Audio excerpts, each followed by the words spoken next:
ભાવનગર તાલુકાના ફરિયાદકા ગામે ગ્રામ પંચાયતની ચૂંટણીમાં બોગસ વોટિંગનો મામલો આવ્યો સામે।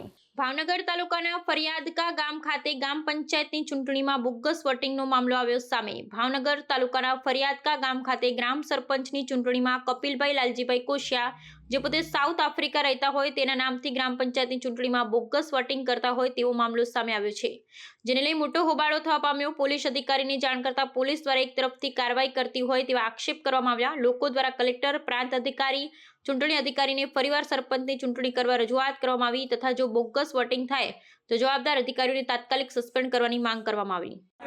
આપ જોઈ શકો છો ગામના જાગૃત નાગરિકો દ્વારા મતદાર યાદીની તપાસ કરવામાં આવી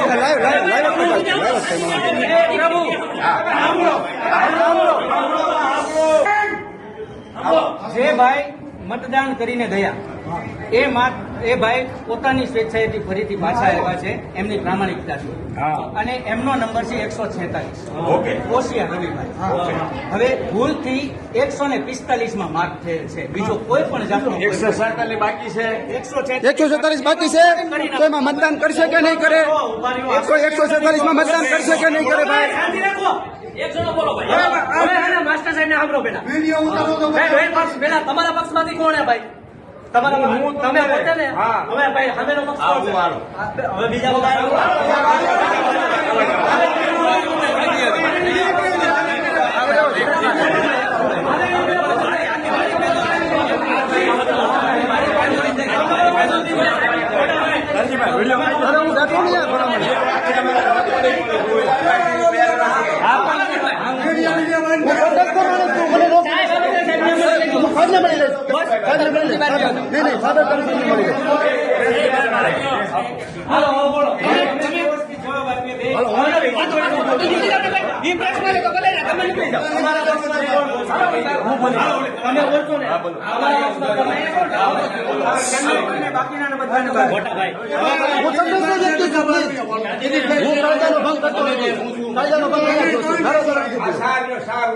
ગેરબંધારણીય કૃત્ય અહીંયા મારા દ્વારા બરાબર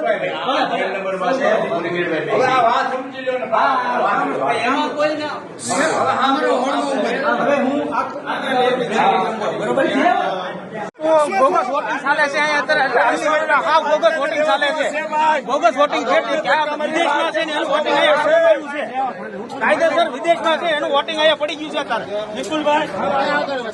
અરે બીજા કારણ કે કાયદેસર ભલામણ બોગસ વોટિંગ વિદેશનું વોટિંગ અહીંયા પડ્યું તો એ લોકોને કઈ કહેવા નથી મામલતદારને નિર્ણય લેવાનો મેં બોલાવ્યા છે, તો પછી અત્યારે વોટિંગ બંધ રખાવું હું એમ કહેવામાં જો બંધ વોટિંગ બંધ કોઈ નો ચાલુ જ છે હું મામલતદાર સાહેબ આવે તમારે નિર્ણય એને લેવડાવવાનો છે, એમને ક્યાં વાંધો? બીજી વાર નથી કરવું, હારી જશું તમારે મેરે ભલામણ ડિપોઝિટની વાત નથી, તમારે હાર જીતનો પ્રશ્ન બોલાવી મામલતદાર સાહેબ આવે છે તમે આ બધા લઈને આવ્યો તો હું તમને અમને એમ નથી એમ કહેવામાં આવે છે કિરીટભાઈ એકલા છે એટલે અમારે અહીંયા ફરજ ના ભાગ બીજી વખત માંગે તો પછી બીજી વખત તમે માની શકો છે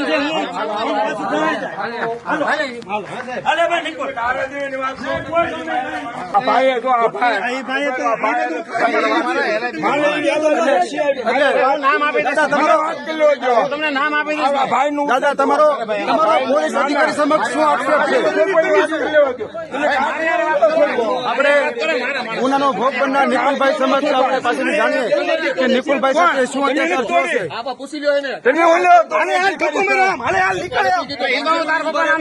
આ પોલીસ અધિકારી દ્વારા એક પક્ષને સાવરી અને બીજા પક્ષ સાથે અન્યાય કરવામાં આવ્યો છે તેવો ગામના જાગૃત નાગરિકો તરફથી સાબિતી અને વિડીયો સાથે પ્રૂફ છે।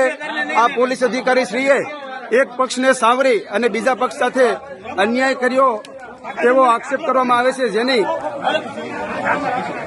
ભોગ બનનાર પક્ષ પાસે સાબિતી અને વિડીયો પ્રૂફ પણ છે। તો આ કેટલી હદે ન્યાય કહેવાય કે પોલીસ અધિકારી જેમને તટસ્થ રહેવાનું હોય પરંતુ આ પોલીસ અધિકારી એક પક્ષને સાવરી અને બીજા પક્ષ સાથે ગેરરીતિથી હું તું કરે અને ચાલ જવા દે તેવા ગેરરીતિ